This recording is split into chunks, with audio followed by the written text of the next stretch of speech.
This is Kurt DeVille with Counterpunch Boxing News. And yet again, as promised, I am live. I'm back. Jay in the building. What's good, my people? Ready for the live? Hit the like button and let's get this party started. Mama Lou, Counterpunch to you. Member in the building. Hello, Kurt. Did you enjoy your meal? Oh, I sure did. Look at here. You know what? I haven't even put my plate up, man. I had to retire that sucker. I'm going to do so here in a second. Yeah, it was delicious, man. I did add some avocado to it. I had a half of avocado in there. Yeah, with meat tallow, eggs, and chuck eye ribeye. Great stuff, man. Just slaughtered it. No starches, no carbs, none of that. I didn't want any of that. You know, DeVille, what the deal? Bar, scants, rants in the building. Man, everything's good, man. Everything's good. Just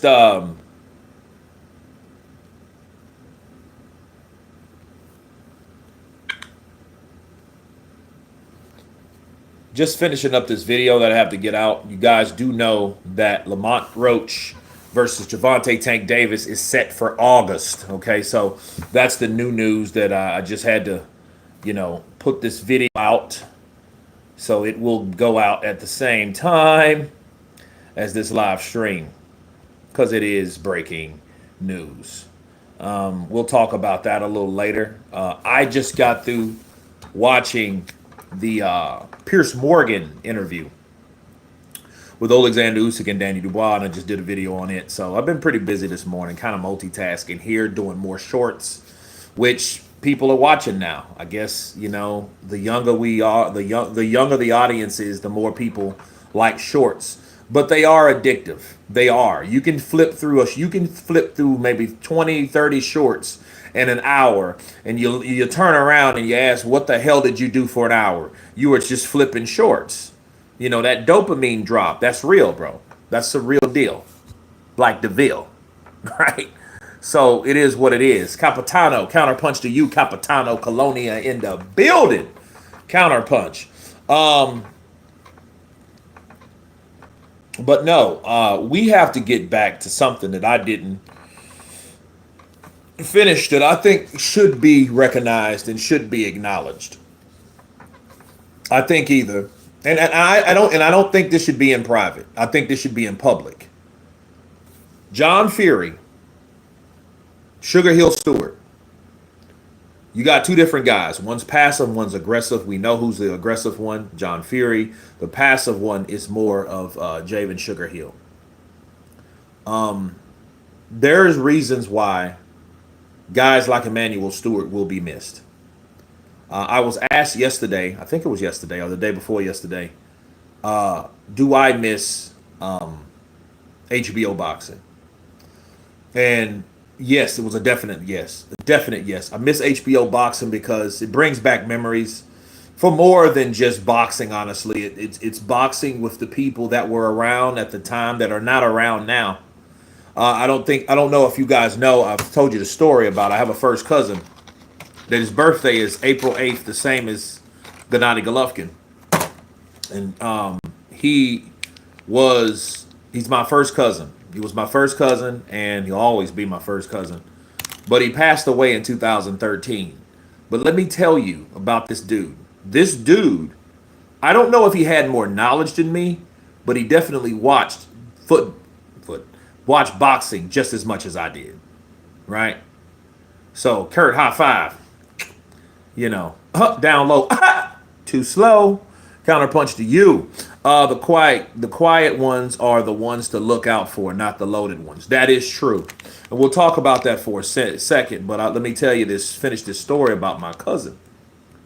They called him Taz. Shout out to Taz. We watch boxing all the time. We spent hours talking about boxing. We watched boxing together. This is way before YouTube. I'm talking about 2000, 99, 97, 98, 96. 2001, 2002, 2003.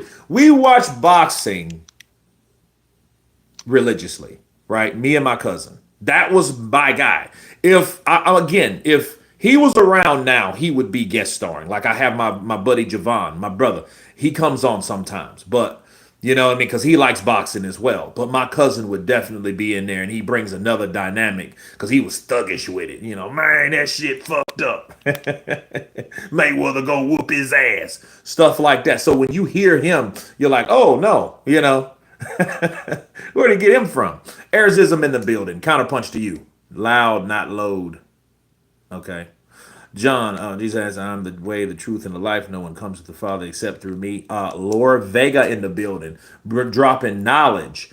How do you think John Fury and Sugar Hill can settle the beef once and for all? This is what I think. I think, you know, I think John Fury, Sugar Hill Stewart, either they can fight or they can debate. But I think it should be in public. I don't think it should be none of that behind the scenes stuff. And the reason why that is the case, John Fury has publicly said things about Sugar Hill Stewart, whereas Sugar Hill Stewart has not. However, it doesn't matter at this point because once it's publicly introduced that, hey, John Fury has a problem with Sugar Hill Stewart, it's up to Sugar Hill to respond. And I don't even think it should be any more of that. Well, did you hear what John Fury said about you? Motion bang. Big up counterpunch. Boxing, I mean England. I mean counterpunch boxing. Counterpunch to you. Counterpunch to the channel and counterpunch to England. Big up for both people, for both parties. You know, we're in the trenches. But no, I think something should be said because it's a lot of stuff that John has said about Javen Sugar Hill. Now, I think the complete story is, let's go back. Tyson Fury, Andy Lee, you know, Emmanuel Stewart, all of those guys were in Michigan at once upon a time. Andy lived with Emmanuel Stewart. You know, so he was pretty much, he looked at him like as a father figure. He slept in his basement, you know what I mean? They trained, of course he trained him, you know, and they had a very tight bond. Andy Lee, you guys know, that's cousins of Tyson and John. I don't know about John. I think John maybe is, I don't know. I don't know the relationship, you know what I mean? I just know he's related to them. I know Tyson Fury and Andy Lee are cousins, so he has to be related to his father. Either he's a father-in-law or on the mom's side or whatever, right? So that's their history. Well, they knew each other from Andy Lee. Andy Lee lived with Emmanuel Stewart. Emmanuel Stewart's nephew is Sugar Hill Stewart. Okay, so if Sugar Hill Stewart is the nephew of Emmanuel, they all knew each other. So I think it's disrespectful, very, to have that type of tight bond. And then you're talking that type of shit, calling this man a yes man, knowing this man also comes from boxing royalty. Unlike you, John. You see what I mean? So more so than you, because he is the nephew of a famous Kronk's gym trainer. In fact, the same guy that is linked of whooping Wilder's ass for the first time. And the way he did it, he bashed him up. He beat him down. He drug him around. He showed the Kronk style in the gym. He didn't just box and move and jab, jab, jab and right hand like he was with Ben Davison, right? He didn't do that. No, he had a plan. He battered Wilder with the Kronk style. Now, point being made, John Fury was right about one thing, though. He didn't feel the Kronk style was good enough to beat Usyk.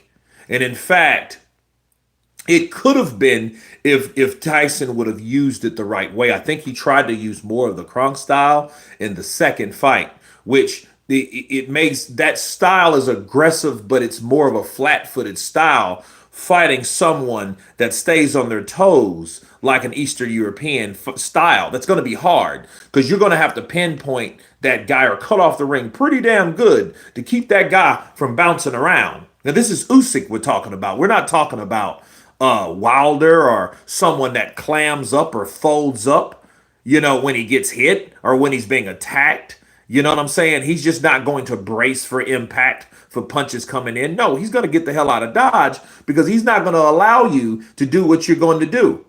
He's going to make sure he stays on his toes. He gets out of harm's way when you start throwing bombs, especially if you're flat-footed, being a damn near a 300-pound guy like Tyson was. Tyson Fury fluctuates. We all know Tyson. You know, Mighty's Sports TV, counterpunch to you. Bear Elohim. I can see why he would complain about Sugarhill. Well, here's the thing in that regard, but that's a style or a type of training, Crunks. But to talk about the man's character, to say he's a yes man, that's the disrespectful part. Now, Ben Davison, you know, he was like, hey, he's a PT teacher. He doesn't have the experience. I don't think that was as bad because a lot of people question Ben Davison being there. You got to be more than just a good friend. You have to know what the hell you're doing. And people, it's really kind of coming back around. I'm not here to mad dog or talk shit about John Fury. I'm not here to do that. I am here to settle the score, to talk about what should be talked about between these two men that have vested interest in the same person, Tyson Fury, and Andy Lee to be exact. And in fact, Andy Lee should be the mediator between the two. So if anybody was smart and we're hearing John pop off calling Sugarhill Stewart a yes man, which I don't think that's the case at all. Do you think Sugarhill Stewart? Let's do this. I want to know what you guys say, so I'm making a poll. Okay?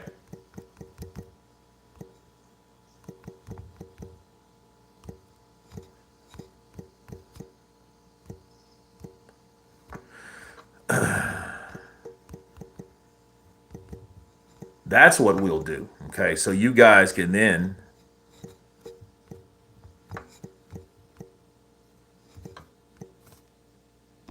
all right, cool. Did you see Belonga at the press conference? This dude is very delusional. I did see him. Honestly, the glasses I thought he was wearing, I thought they were AI. You know how you got the little glasses, the little like the little AI glasses, the cartoon glasses you can put. But no, that was actually glasses that he picked out. You know, understand something about Edgar Belonga. Just talking about him for a minute. Edgar Belonga is, you know, he's barrio, bro. He's barrio. You know, dude's from the barrio. He's like those barrio boys are hood. I mean, look at his vernacular, everything. You know, nigga this, nigga that, nigga this, nigga that. I mean, it's like, yo, where are you from?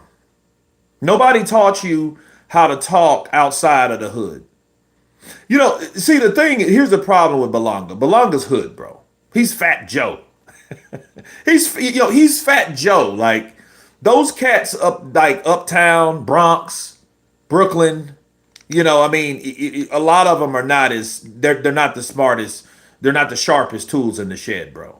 Seriously. Quan, big guns, counterpunch to you, bro. And yes, I did it again.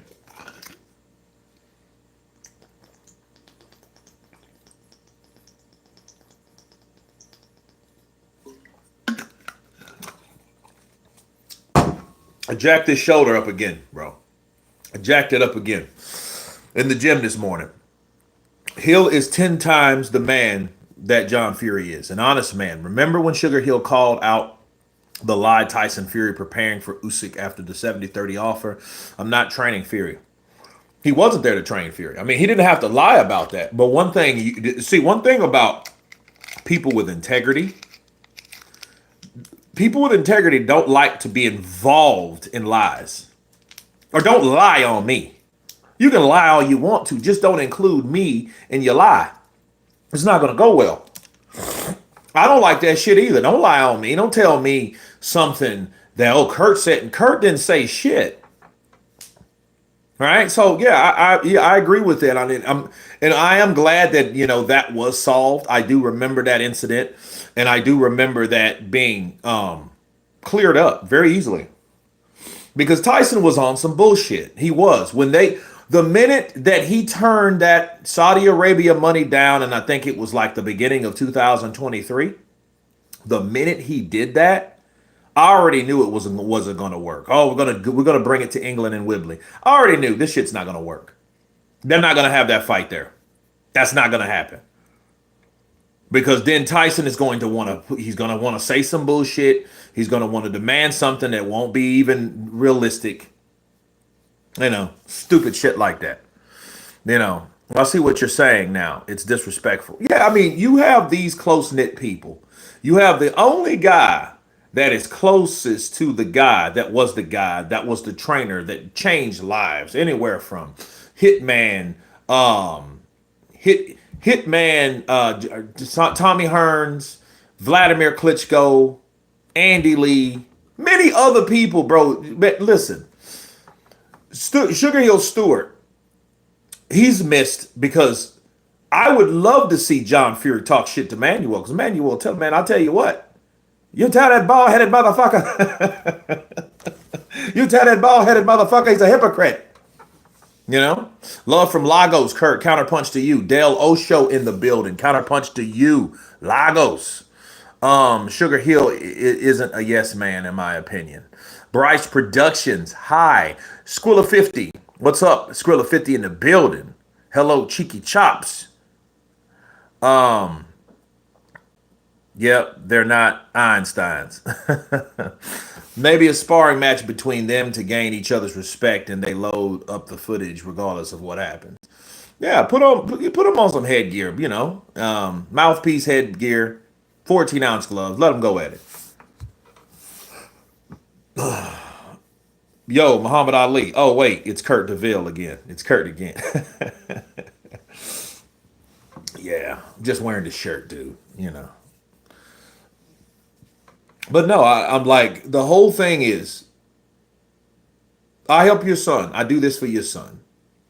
You had a problem with Ben Davison, maybe rightfully so, especially now because I've seen some flaws in Ben that Ben has not corrected in his fighters.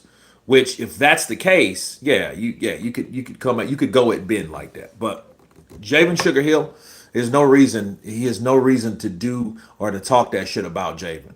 As a former police officer, it pisses me off that Sugarhill is so passive. Yeah, it kind of does. It kind of Skrilla 50. It kind of does because it's like, bro, at what point when you're gonna get sick of hearing people get back to you? This is a world of media. We all know that you can look something up quick.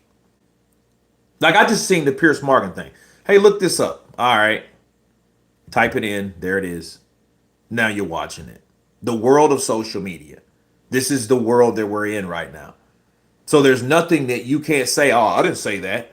You didn't? Let me look it up. Oh. John Fury used to get KO'd all the time by low-level fighters. He is very insecure. Well, I mean, he wasn't as good as he was nowhere near Tyson's ability. It's almost like Floyd Sr. In fact, Floyd Sr. was a very good fighter. So I don't even think that's a fair comparison. Sorry, Floyd Sr. I didn't mean to disrespect you like that. John was getting knocked out by guys that, yeah, if he was on the level, he wouldn't be knocked out by. And it showed you what level he was on, but he was more of a guy that was more of a criminal-minded guy than a professional athletic guy. You see what I mean? So a lot of times these guys, they box and that's more of a secondary thing if that is successful. If it's not successful, they're going to do what the hell they were probably doing before they got in the ring or start training or, started, in the sport, stealing shit and selling drugs and, fights and all kind of heinous, things like that. Deplorable things. I think John lives vicariously through Tyson, and Tyson's loss deeply affects him as well. Yeah, I think John Fury is on the same level as someone like Angel Garcia, Teofimo Lopez Sr. Those guys. He's on that level of guys. It's just Tyson's done more. Well, Tyson's more known. He's a heavyweight champion. The heavyweights get more notoriety, I notice, than most fighters, unless you're Manny or you're Floyd. Anybody else, Manny, Floyd, maybe Roy Jones Jr., Princess Mamed had a pretty big following, not being a non-heavyweight. Other than that, Canelo. But other than that, though, really the heavyweights are the people that people look at, and I think because his son was once upon a time a heavyweight champion, I think that's where he got his his juice from. No trainer from the current crop can force a personality like Fury to commit 100%. The Tyson and Peter Fury combination worked the best for as long as it lasted. Motion Beg, I think you're right. I think Tyson is a guy, because of his personality, he's not going to do what people ask of him to do. It's going to be up to him. Even though he likes Tyson Fury's more like me. I like to go to the gym. I like to work up a sweat. Am I necessarily a gym rat? No, not really. I'll go in there and do what I can. Did I used to be? Fuck yeah, I used to be. But then, like nowadays, you get older, you start getting injuries, you know what I mean? Like I did abs and legs today, and I was working on combinations. And I was working on combinations, and I was doing a straight right to the solar plexus, followed with a left hook upstairs, and I'm wincing in pain because when I threw it, that didn't hurt because I have went to the chiropractor since then, and I had acupuncture. I had like 40 needles all coming out of this arm. If I could find it, bro, that would be wicked to show you. Because I got it in my cloud, and that helps the muscles and stimulate it. It's real thin needles, right? But then I was working on, the fours, quick four punch combinations. Bat, bat, bat, bat, bat, bat, bat, bat, and I was stepping, bat, bat, bat, bat, and I'd step back. And when I went forward, I felt something just, I'm like, oh God. You know what I mean? I heard it again. That's why I got back here and I wrapped it up. So, Ricky Hatton had a little bit of following too. Yeah, he did. Ricky Hatton, because he was known to take out the guy that beat Floyd unofficially, and his name is Castillo. He took Castillo out with those body punches. You guys remember that. And then Floyd took him out. And then Manny took him out. And then, he got on coke and started drinking real bad and got depressed, right? And, yeah, people were worried about Ricky for a while because Ricky, fell from grace. He has 2 losses, and those were from the best fighters in the world. And, and I think what happens with people, they just feel that they, were on this high and they wanted to be the best, and the idea and the reality, really, of them being beat is just, it's a devastating concept. Some people just can't handle it, And, Floyd knocked him out in the 10th. Manny knocked him out in the 2nd. Yeah, it was bad. But understand, if I'm Ricky, because, you look at Ricky Hatton now. Ricky Hatton is what, 45, 46? How old is Ricky Hatton? Ricky Hatton is, I know he's in my age bracket, but you would swear his ass is 60. You would swear he's 60. How old is Ricky Hatton? Let's check out Ricky for a minute. Because Ricky Hatton. Oh. Ricky Head. I don't know who Ricky Head is. He's 46 years old. October 6th, 1978. The dude is like a year older than me. Damn near exactly, because my birthday's in October. So, he's 46 years old. You would swear Ricky looks like his ass is fucking 63. You know what I mean? So, yeah, he did a lot of bad living and a lot of stressing for a long time. Again, bro, this dude's 46 years old. 46 and you're looking like that? Nah. And looking back at that, okay, you got beat by Floyd. Floyd was the best. You know what I'm saying? He was the best in that era. You got knocked out by Manny Pacquiao. Manny Pacquiao was one of the best in that era. So you have to keep in mind, it's like, a lot of things that, people went through, boxers, it's crazy. But this was a guy that going into the Floyd fight was undefeated. You know what I'm saying? And then He was like, look, let me rebuild. Floyd, he retired, so Floyd's out of the picture anyway.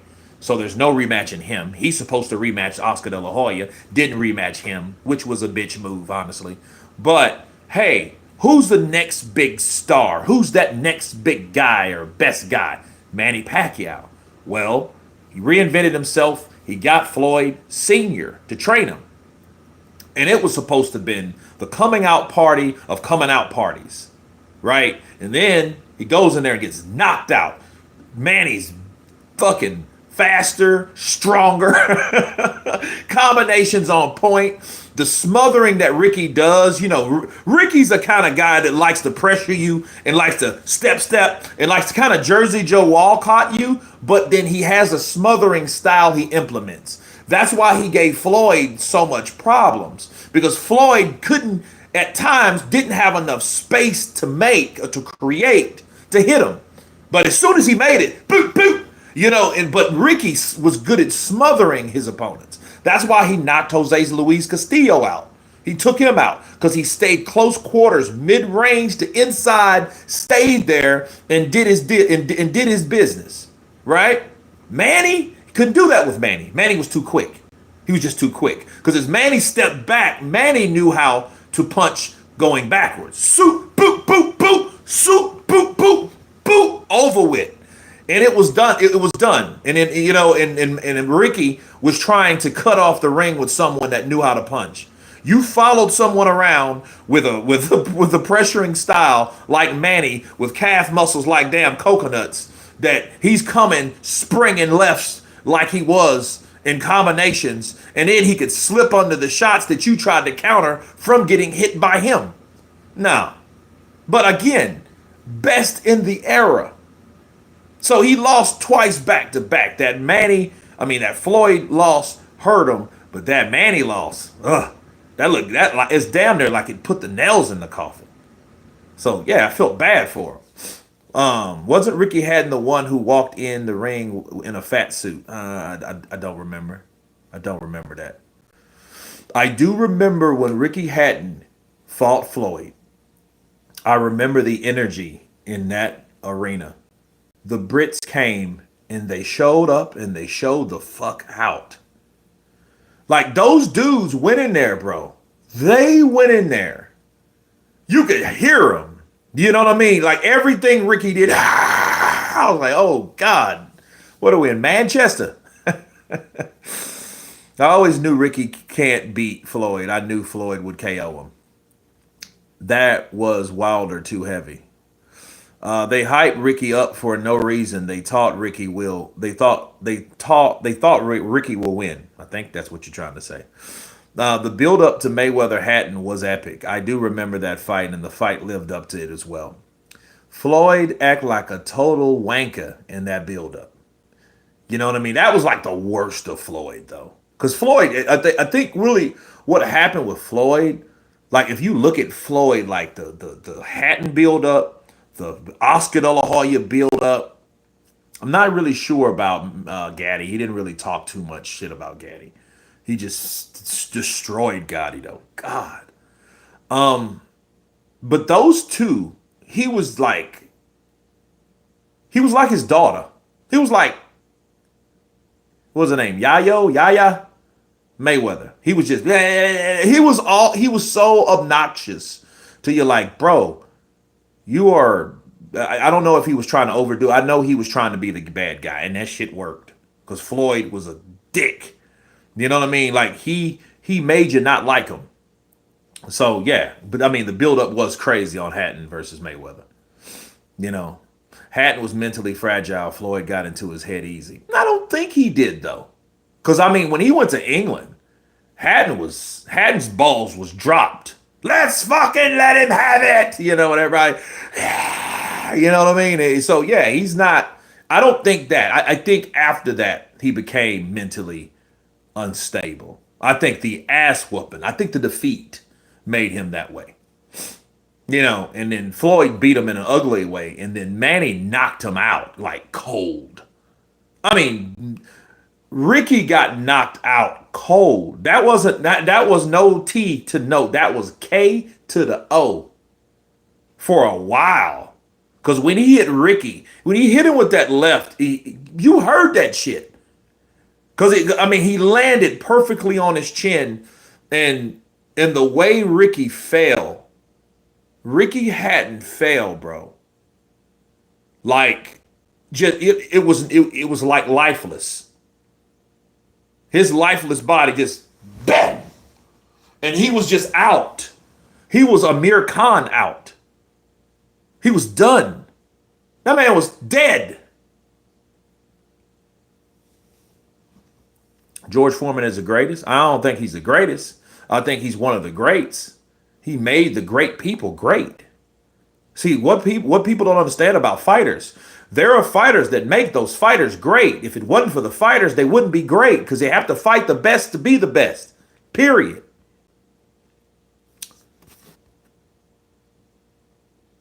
Floyd dressed up in a rival soccer gear when he came to Manchester, was hostile to the crowd. It just craziness, but it brought the fans. Yeah. I loved Pretty Boy, hated Money. But the transition was bad because Pretty Boy Floyd was that guy that talked fast. This was Pretty Boy Floyd. Just want to thank HBO. I just want to thank HBO for bringing me back out. You know, had a good fight. You know, he was a good competitor. He was a good fighter. I just want to thank HBO, Jim Lampley, everybody. I just want to thank you guys for coming out for a good fight. You know, I tried to do the best I could. You know, but he was a tough competitor. So I just went in there and just showed my boxing ability. Me and Roger, me and my uncle. And I just did a good job. That was Floyd, Pretty Boy. You know what I mean? That was Pretty Boy Floyd. Money Mayweather. I just want to thank everybody that came out. I'm the creme de la creme. I'm the cash cow, and I just think nobody's better than me. So whoever they put in front of me, I'm gonna beat them. But they gotta put the money up first. So I don't think that these people don't understand that boxing is more than just running around and throwing punches. You have to know more. You have to know more than what you claim to be. See, I'm from an era on top of an era on top of another era. That's Floyd Money. I don't have to fight anybody. If I never been beat, how am I not the best? Maybe you haven't fought the best, Floyd. Floyd beat anybody and everybody. Floyd defeated about 25 on the elite level. Floyd fought a lot. I think Floyd's bulk of his career came from what he did when he was Pretty Boy, because the fighters that he fought, people, I don't think I know he didn't get the credit for. He just didn't. They didn't give him the credit. Kurt, who would win? Julian Jackson fought Nigel Benn. Oh, I don't know. I don't know because they're both fighters. I think whoever catches one first, because Nigel Benn, one thing about Nigel Benn, which Connor, I believe, got this from him. You're not going to knock him out like that. They got, they're durable fighters. Gerald knocked Ben out of the ring, through the ropes, out of the ring, kind of like Marciano did an older Joe Louis. Bow, just through the ropes, bro. This man climbed back in the ring and crippled this man. And Gerald McClellan was the dude. He took out Julian Jackson. But understand what people don't understand about Julian Jackson. Julian Jackson was not as durable as he was hard hitting. So yeah, he'll hit you and knock your brains out. But if you catch him, he's also susceptible to punches himself. He didn't have a good chin. He did not have a good chin. Pac-Man Destroyer Ricky, because Pac-Man machine of boxing. Do you guys know, back to Pac-Man for a second, do you know why Pac-Man and how and when Pac-Man got the reputation for being a juicer? When he knocked out Ricky Hatton. See, what people don't understand is when Manny knocked out Ricky Hatton was being trained by Floyd Sr. The minute that happened, okay, Floyd Sr. called his son, told his son, listen, if you're going to come back to the sport and you're going to fight Manny Pacquiao, make sure he gets random tests. That's how it started. So it wasn't Floyd Jr., it was Floyd Sr. that started those rumors. It's just Floyd Jr. picked it up. Floyd picked it up and started talking all kind of smack. Started saying, well, you know what, you know, Puccial, because what he called him, Puccial. Oh, Puccial, yeah, Puccial. He gonna take that drug test. He gonna take the USADA. He gonna take the USADA. Puccial gonna take him. I know he taking them Pac-Man pellets. He taking them Pac-Man pellets, right? That's when that started, right there. What is the rule in boxing if a fighter gets KO'd out the ring? He still had 10 seconds to get back. I think it's 20 seconds, honestly. I don't think it's 10. I think he got 20 seconds to get out, but he wasn't knocked he was knocked out of the ring, but he was knocked through the ropes. I don't think he didn't fall all the way down. He didn't do a Joe Smith versus Bernard Hopkins when Bernard Hopkins got punched through the ropes and his ass hit the floor outside the boxing ring. Yeah. Then you have a certain amount of seconds. I believe it's 20 seconds to get back in the ring. Pretty boy Floyd, I love you. Dad, Money Mayweather, I know Junior, my dad was a cab driver. Yeah, that was bad. That was some yeah. I mean, understand something too. See, I'm a historian, bro. I know things that maybe a lot of people don't know. I'll be glad to share them with you. Marlon Thornell in the building. What's up, Marlon Thornell? Counterpunch to you. You guys know Mrs. Sinclair. Floyd Mayweather Jr. was not born Floyd Mayweather Jr. Did you guys know that? If you guys didn't know that, he was called Floyd Sinclair. So when Floyd did say, "You're a damn cab driver, you're a damn cab driver," right? You're a bum. And he called his dad that. He was like, "No, I'm not no junior." He said that, people, because when Floyd Mayweather was born, he was born Floyd Sinclair. He was not born Floyd Mayweather. His dad came and changed that name to Mayweather. Yeah, this is a fact. He was born Floyd Sinclair because his mother's name is in Sinclair. Yeah. You know what I mean? So he went kind of below the belt when that happened. He then started because he's got pissed off at his dad. And then, then his dad went to prison. But what you guys didn't know about Floyd, his mom, and his dad, his mom's brother shot Floyd Sr. And then what Sr. did was he did a Nino Brown, basically. He took little Floyd and used him to keep the brother from shooting, because he wasn't going to shoot little Floyd because that's his nephew. So to keep him from getting shot again, he grabbed little Floyd and fucking used him as a barrier to get out of harm's way. These are facts, people. Aren't they Haitians? Floyd Mayweather's mother is Jamaican. Okay. Kurt, did you think Justice Hooney can pull upset against Fabio? Well, Dale, I think it could happen. He's an undefeated fighter. I think it can happen. Yeah, that happened, bro. Yeah. See, I at first, because, listen, people, I used to go to Books A Million and I read all the magazines. I read all the magazines. I read all the interviews. And this is back when interviews were in magazines. And those are, these things I've read, I've researched, I've studied, so that's just my interest. I used to, love the backstory of fighters. That's why I was so intrigued when they started having 24/7s and on HBO and All Access on Showtime and, things like that, behind the gloves and Face Off and all these particular behind the scenes shows, because we've seen growing up, if you guys grew up in America, we've seen athletes, we've seen football players, we've seen basketball players, we've seen guys party, and we've seen people in certain situations. We've seen the Mike Tysons and stuff like that. And he probably got the most coverage just because he was out doing some wild, outlandish stuff. But you really didn't see what they did when they got home. How did they live? Their lifestyle. the things they like to do besides, training in the gym.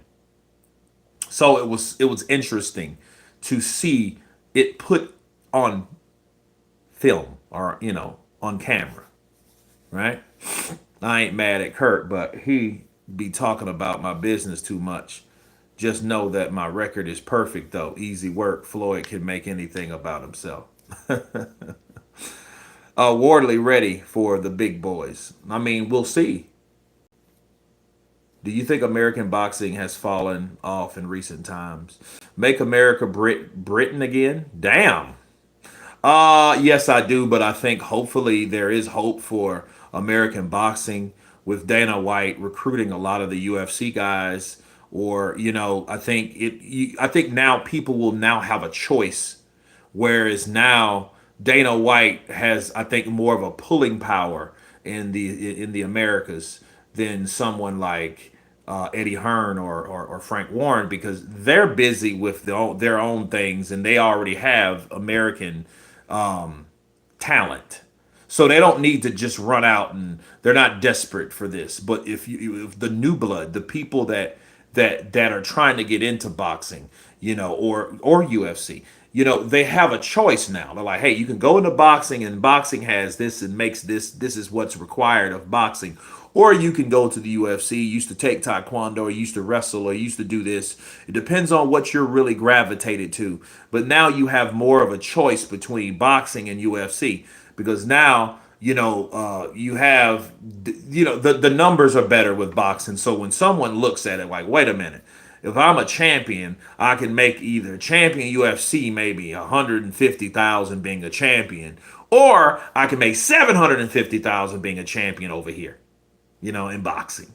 I think I'm gonna stand up and throw those bows, right? So I think it gives them more of a decision. So we may see more American talent grow as the opportunities come available, right?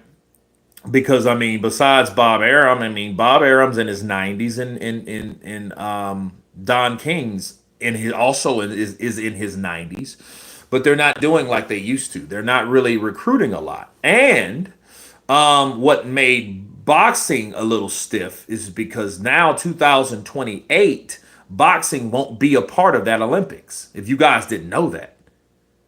So Americans have gone soft, just admit it. Damn.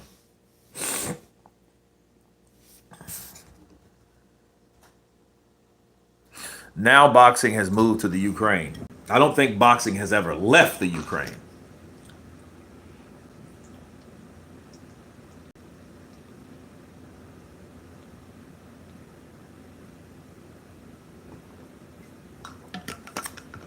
You think Crawford could cross over?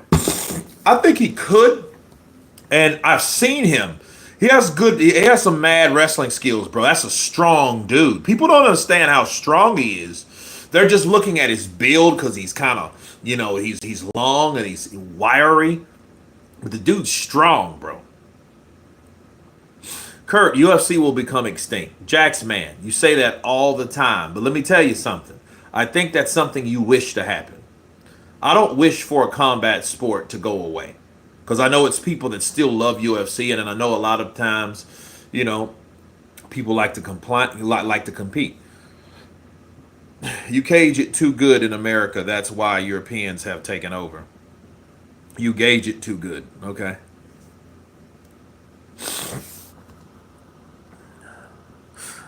Give Fabio Dillian White and see where he's at. I'm really to see what Dillian White's going to do. I mean, I do wonder how long he going to stay in the sport.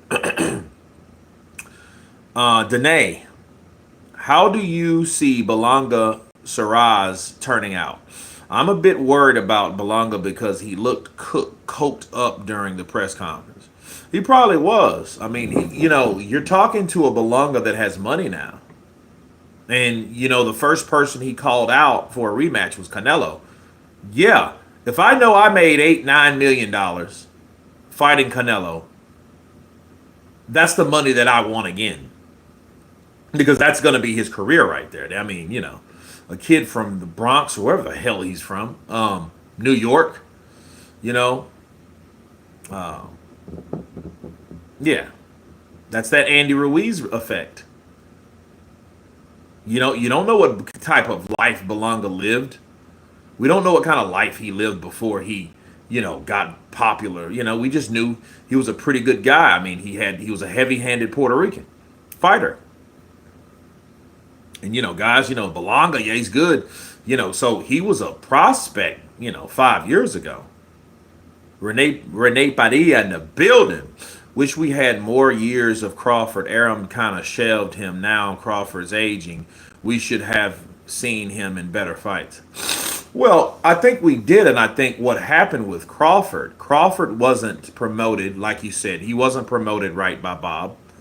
Bob pissed, complained, moaned about the money that he was wasting on a guy, and he was too busy publicly saying that instead of publicly promoting his fighter.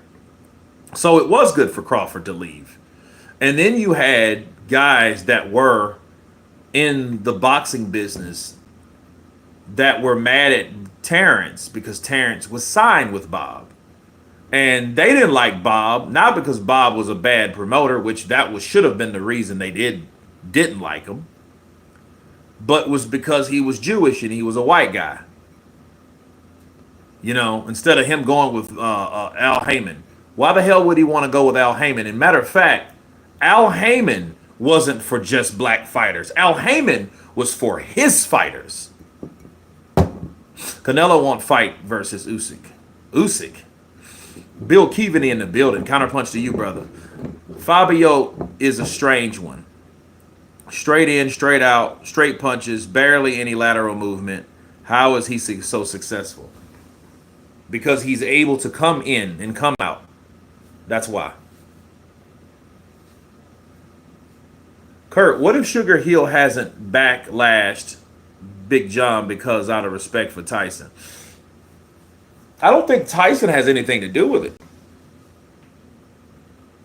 I don't think he has anything to do with what John says. Because if that was the case, you could say the same thing for John. Like, Tyson was like, hey, man, why are you talking shit about my trainer?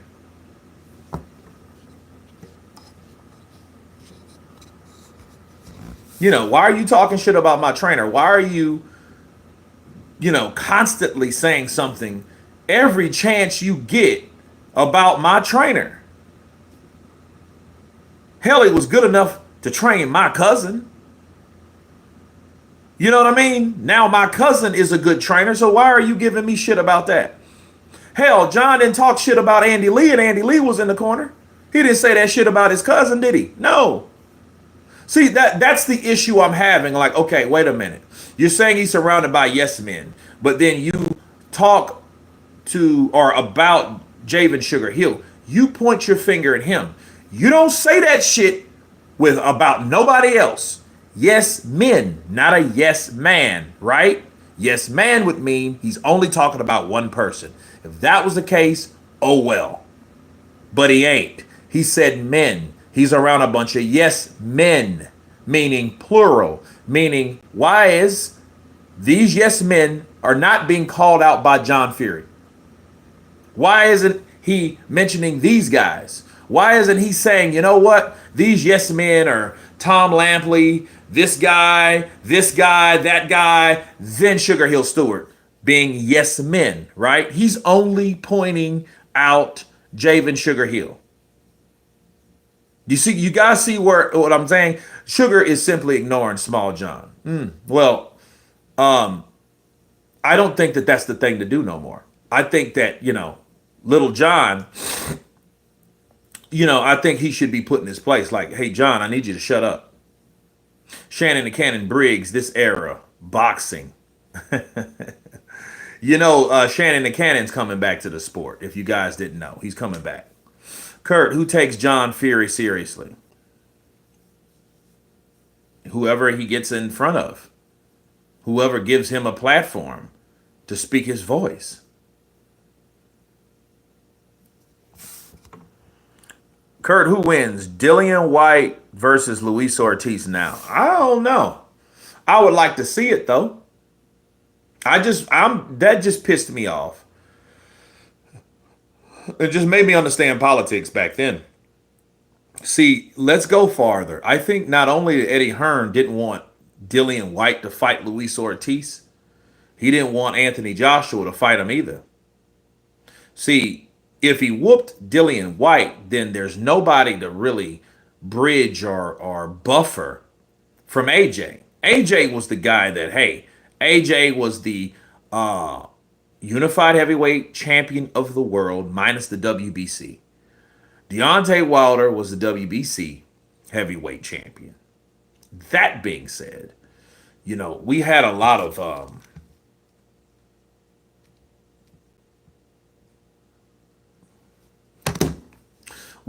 of guys that Luis Ortiz could have fought, but Luis Ortiz, he already whooped Dave Allen. That's fighting this weekend.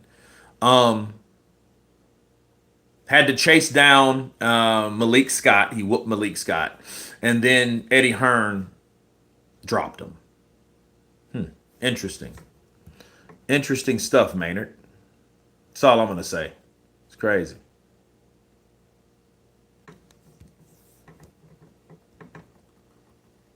Ortiz versus Anderson.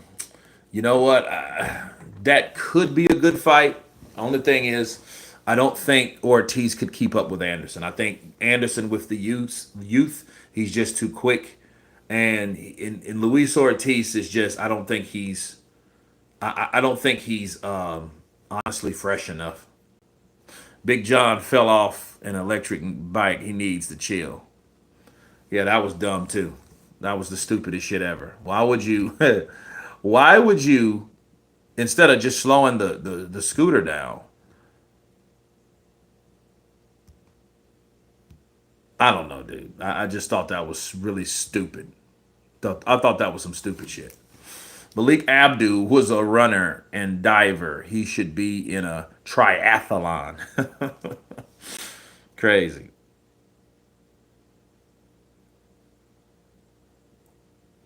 Usyk versus Mike Tyson. Who wins? Depends on what Mike. If we talking about that Mike Tyson from the 80s, yeah, I mean, I don't see anybody beating Mike Tyson from the 80s.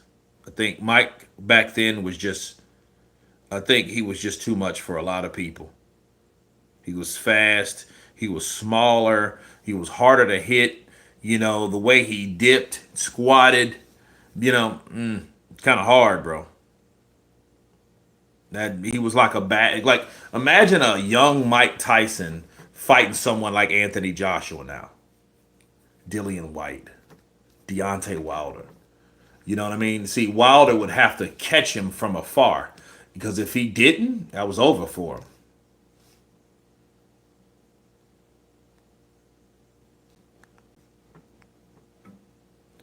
84-87. Mike doesn't lose to anyone today. I think he beats them all. I think he beats everybody, especially like Usyk now. I think because Usyk would have to like unless maybe the Usyk from maybe 5 years ago that could move. I don't think this Usyk of the day could move like that.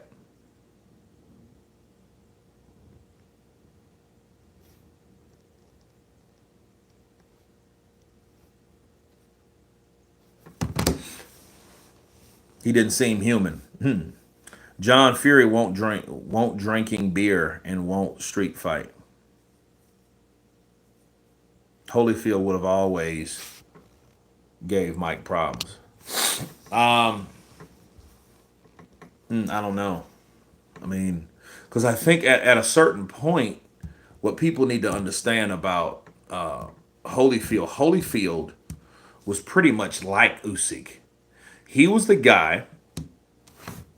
Holyfield was the guy that studied these fighters. See, Holyfield had time to watch Mike when Mike was at heavyweight, when Mike was knocking out people, when Mike Tyson became undisputed heavyweight champion. Evander Holyfield was a cruiserweight, but he was taking notes.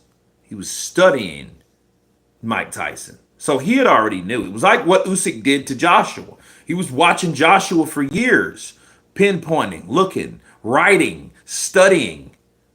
That's what he was doing. He was like, okay, I see what he's doing. Huh. Mm-hmm. Yeah. So yeah, Holyfield had time to study Mike. And understand by the time he finally fought Mike, it was like shit when he got out of prison. That wasn't he didn't fight him before he went away. He fought him after. That Mike Tyson that came out of prison, he was big, he was thick, he was older. He wasn't old, but he was older because he peaked very young. So Tyson peaked young. He was just that specimen so early in his career. That's what made him dangerous. That's what made him the youngest heavyweight champion ever, Mike Tyson.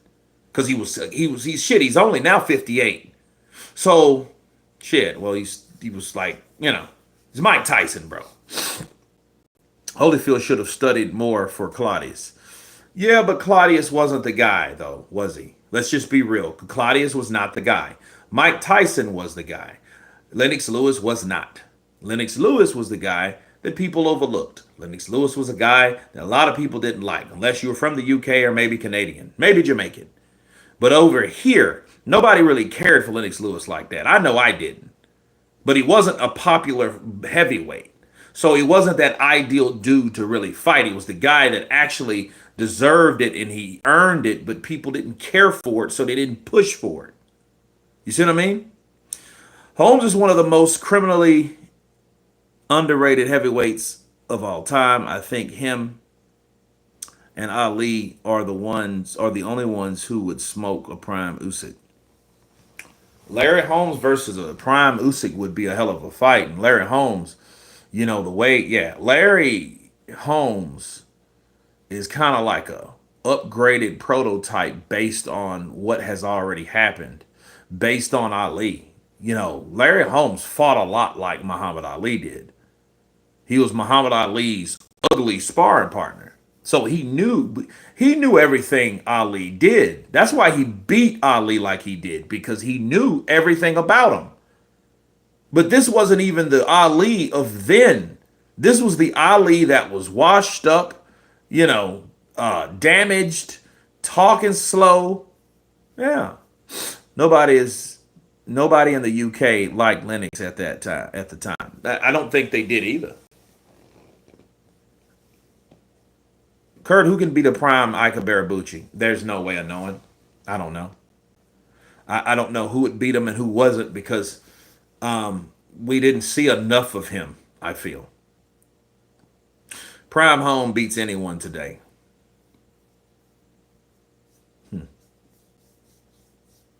Holmes couldn't really get Spinks out of there. Usyk would give him trouble. Spinks and Usyk are both movers.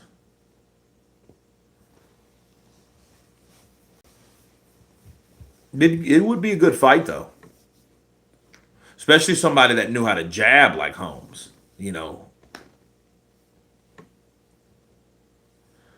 One problem for Mike: if Mike not knocked out Usyk 1-6, 7-12, Usyk beats Mike. I don't know, because see, Mike was conditioned. No, because it wasn't. I don't know what Mike you're talking about, but the Mike from 1984 to 1987 or 88, that Mike was able to go the distance. And he could go the distance with speed, with energy. He was in shape. He wasn't that drunk Mike. Around 89, 80, 89, 88, 89, 90, Mike started getting drunk a lot. He started, he was going to beat up Michael Jordan one time. Michael Jordan said some silly shit or something. And Mike was like, who you talking to, Michael? Oh, bushy shit. Did you see T.O. stated he's going for Crawford, and he mentioned how Reynoso tried to make him flat-footed and heavy, something along those lines? No, I think I was watching Ring IQ's thing. I'm gonna do a video on it later. I got a few more videos to do today. But I thought, and I knew it would be some shit with T.O. and Canelo. Once T.O. saying, "Oh, I'm gonna teach him something," I'm like, "How the hell are you gonna teach something?" Better yet, how is Reynoso going to allow you to teach him anything?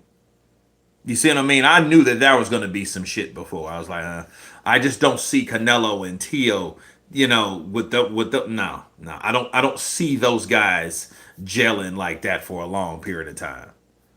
You know, Kurt, who wins? Prime Larry Holmes versus Riddick Bowe. Probably Riddick Bowe. Larry Holmes was good, but Riddick Bowe, he had that size on him, and he had power. What year did Mike want to fight a gorilla? I can't remember. That was I don't know, which is kind of dumb. Who has Triple D fought in the last year that has got him ready for Usyk for his training? I wonder what they gonna do for. We know they want the KO, but is he just gonna go to the body? I don't know, man. That's a good question. And to answer your question would be nobody. Joseph Parker would be a good prime fighter to get prepared for Usyk if they were smart. That's why I made that short.